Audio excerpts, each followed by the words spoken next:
Station पर train रुकते ही सूरज बाबू train से उतर गए और स्टेशन पर 2 मिनट ट्रेन रुकने के बाद यह ट्रेन अगले स्टेशन की तरफ बढ़ने लगा और सूरज बाबू भी अपने मंजिल की ओर बढ़ने लगे।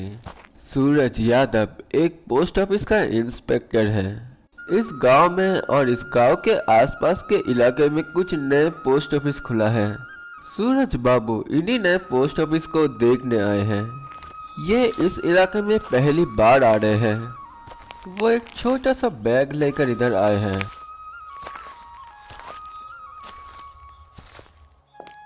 इस गांव का पोस्ट ऑफिस स्टेशन के पास ही था, इसलिए सूरज बाबू को वहां पर पहुंचने में ज्यादा समय नहीं लगा।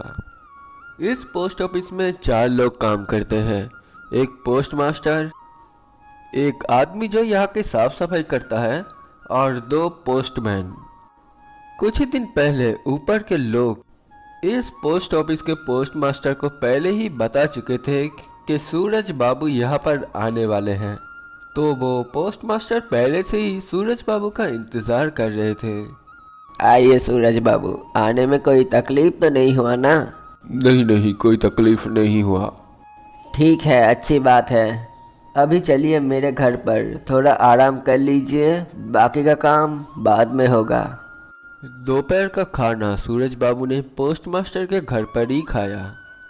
खाने के बाद उन्होंने कुछ घंटे आराम किया। आराम करने के बाद वो फिर से निकलने की तैयारी करने लगे। निकलने से पहले सूरज बाबू ने इस पोस्ट मास्टर से पूछा, देखिए, मुझे अभी भी 3 गांव का पोस्ट ऑफिस देखना है, तो सबसे करीब कौन सा पोस्ट ऑफिस है? देखिए सूरज बाबू, यहाँ से सबसे करीब पोस्ट ऑफिस जो है वो करीब यहाँ से 12 किलोमीटर दूरी पर है। 12 किलोमीटर? ठीक है, फिर मुझे आप लोगों की वो साइकिल चाहिए। हाँ, क्यों नहीं, ले जाइए। उसके बाद निकलने से पहले सूरज बाबू ने कुछ सामान ले लिया, पर जैसे ही वो निकलने वाले थे पोस्ट मास्टर ने उनको कहा, देखिए सूरज बाबू, यहाँ से कुछ दूर जाते ही आप देखोगे कि रास्ता 2 भागों में बच चुका है।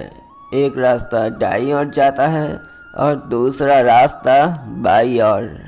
दाईं ओर का रास्ता थोड़ा बड़ा ज़रूर है, पर फिर भी मैं ये बोलूँगा कि आप उसी रास्ते से जाना, बाईं ओर का रास्ता मत लेना। क्यों, क्या हुआ? बाईं ओर के रास्ते में क्या दिक्कत है? वो रास्ता अच्छा नहीं है। उसके बाद सूरज बाबू साइकिल लेके निकल गए। बस कुछ ही मिनट के बाद ही वो इस गांव से निकल गए। जब वो करीब 5 किलोमीटर पार कर चुके थे, तब आसमान में सूरज डूब रहा था। उन्होंने सामने की तरफ देखा कि रास्ता अब 2 भागों में बच चुका है। एक बाईं ओर जाता है और एक दाईं ओर। सूरज बाबू समझ गए कि यही वो रास्ता है जिसके बारे में पोस्ट मास्टर बता रहे थे। उनको याद आता है कि पोस्ट मास्टर ने कहा था कि दाईं ओर का रास्ता बड़ा है, पर वो उन्हें उन्हीं की तरफ जाने के लिए बोल रहे थे। सूरज बाबू समझ गए कि अगर दाईं ओर का रास्ता बड़ा है तो ज़रूर बाईं ओर का रास्ता उससे तो कम से कम छोटा ही होगा। इसलिए उन्होंने पोस्ट मास्टर की बात ना मानकर बाईं ओर के रास्ते को चुना, क्योंकि अभी भी उन्हें 7 किलोमीटर तक साइकिल चलाना है और सूरज भी डूबने वाला है। इसलिए उनको जल्द से जल्द अगले गांव के पोस्ट ऑफिस में पहुंचना था। बाईं ओर के रास्ते में सूरज बाबू को अभी तक एक भी घर नहीं दिखा। फिलहाल के लिए आसमान साफ है, पर कुछ बादल अभी भी आसमान में दिख रहे हैं। सूरज बाबू को अब समझ में आया कि पोस्ट मास्टर ने कुछ गलत नहीं कहा था, क्योंकि बाईं ओर का रास्ता सच में खराब है। रास्ते में कई जगह पर गड्ढे हैं। अगर ध्यान से साइकिल नहीं चलाया गया तो वो गिर सकते हैं। इसलिए वो तेजी से पर सावधान से साइकिल चलाने लगे। धीरे धीरे सूरज डूब गया और रात हो गया। थोड़ी दूर और जाते ही सूरज बाबू को चांद के रोशनी में कुछ छोटे छोटे घर दिखे और कुछ देर जाने के बाद उनको एक और घर मिला और उस घर को देखते ही उन्होंने साइकिल का ब्रेक दबा दिया। एक छोटा सा घर रास्ते के बगल में ही था।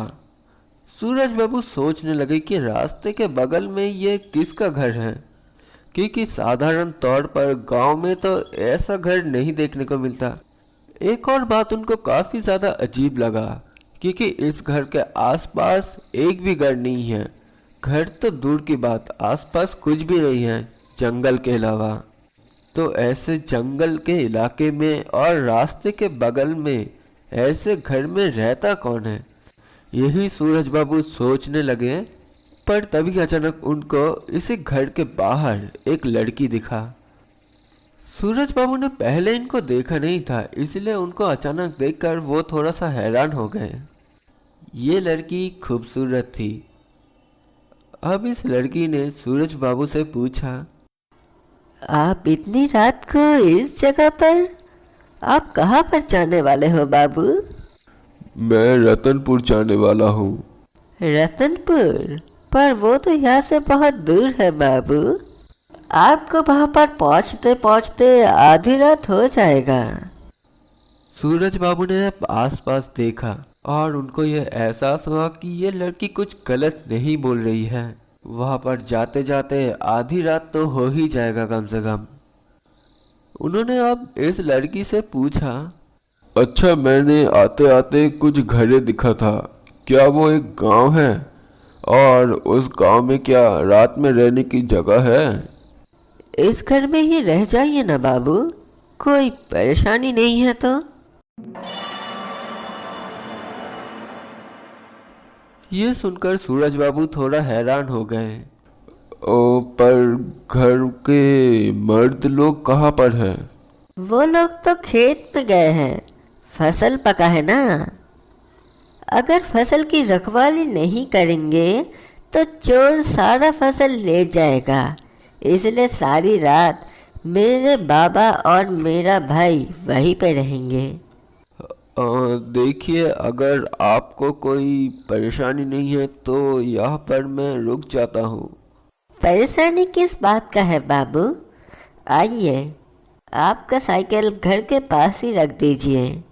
उसके बाद वो लड़की अंदर चली गई और फिर वो बाहर ही एक चटाई बिछाकर सूरज बाबू के लिए एक छोटे से घड़े में जल और एक गमछा दे दिया और बोली, मैं आपके लिए चाय बना देती हूँ, तब तक के लिए आप हाथ मुंह धो लीजिए।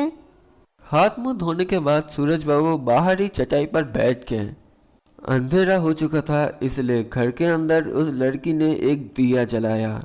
सूरज अब पूरी तरीके से डूब चुका है, इसलिए बाहर चारों तरफ अंधेरा है। थोड़ी देर बाद वो लड़की सूरज बाबू के पास चाय लेकर आ गई। ये लीजिए बाबू, चाय पी लीजिए। मैं अंदर जा रही हूँ खाना बनाने के लिए। अरे नहीं नहीं, मेरे लिए खाना बनाने की जरूरत नहीं है। मैं तो आपको इतना शर्माने की जरूरत नहीं है। वैसे भी मैं खुद के लिए तो खाना बनाने ही वाली थी। आप यहाँ पर ही आराम से बैठिए, खाना होते ही मैं आपको बुला लूँगी। उसके बाद वो लड़की अंदर चली गई और सूरज बाबू ने तब अपना चाय पिया। फिर कुछ घंटे बाद वो लड़की सूरज बाबू को खाने के लिए बुलाने आई। खाना साधारण था, दाल चावल के साथ एक सब्जी जैसा कुछ था। सूरज बाबू ने आराम से और पेट भरकर खाना खाया। खाना खाने के बाद उस लड़की ने उसका हाथ धो दिया। अभी तक सूरज बाबू को इस लड़की का नाम तक नहीं पता था, जबकि ये लड़की घर पर अकेली है, फिर भी एक अनजान आदमी को घर के अंदर आने दिया, यहाँ तक कि खाना भी खिलाया। इसलिए अब सूरज बाबू ने उससे बोला, अच्छा, तुम्हारा नाम क्या है? मेरा नाम है कामिनी। बाबू, अभी अब क्या बाहर ही रहने वाले हो? ठीक है, जब सोने का मन करे तब घर के अंदर आ जाना। मैंने अंदर ही चादर बिछा दिया है। अरे नहीं नहीं, तुमने मुझे खाना खिलाया और रहने का जगह दे रहे हो, यही बहुत है। मैं इसलिए बाहर ही सो जाऊंगा, तुम मेरी चिंता मत करो। अगर आप बाहर सोओगे तो चिंता तो होगा ही ना। जंगल इलाका है, और वैसे भी अगर जंगली जानवर का खतरा ना भी हुआ तो मच्छर आपको उड़ा कर ले जाएगा। इतना मच्छर है इस जगह पर, इसलिए आपको शर्माने की जरूरत नहीं है। आइए और अंदर ही सो जाइए। सूरज बाबू ने और बात आगे नहीं बढ़ाया। उसने यह पूछा भी नहीं कि कामिनी कहाँ पर सोने वाला है।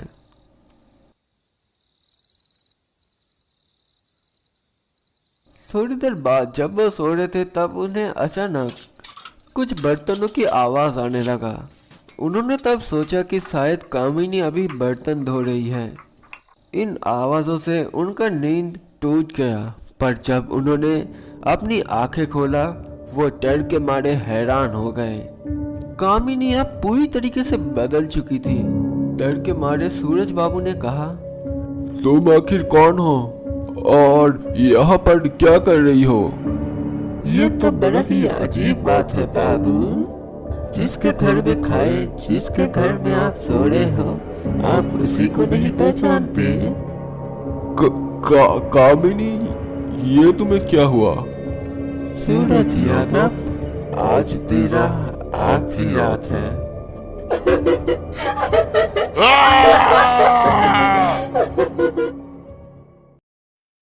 तीन चार दिन के बाद जब पोस्टमास्टर को सूरज बाबू का कोई भी खबर नहीं मिला तब वो बहुत ज्यादा चिंतित हो गए।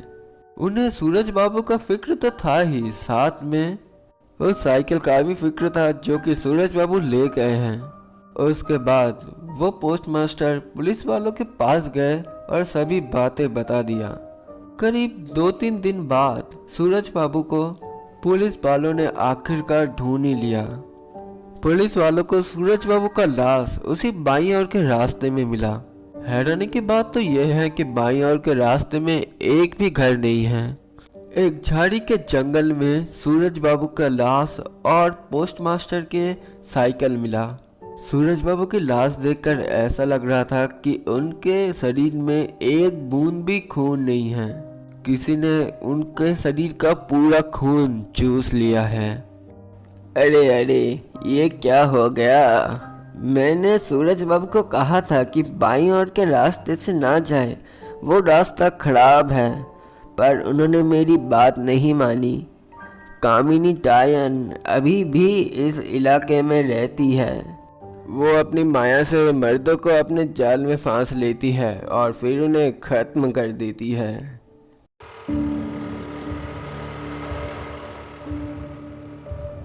अरे बाबू, आप कौन हो और इस समय यहाँ पर क्या कर रहे हो? मैं तो शहर जाने वाला हूँ। ये रास्ता शहर की तरफ ही जाता है ना? शहर की तरफ जाता तो है बाबू, पर शहर पहुँचते पहुँचते आपको आधी रात हो जाएगा। आप एक काम कीजिए, आप मेरे ही घर में आज रात को रुक जाइए, कल सुबह होते ही चले जाना। देखिए, अगर आपको कोई परेशानी नहीं है तो ठीक है।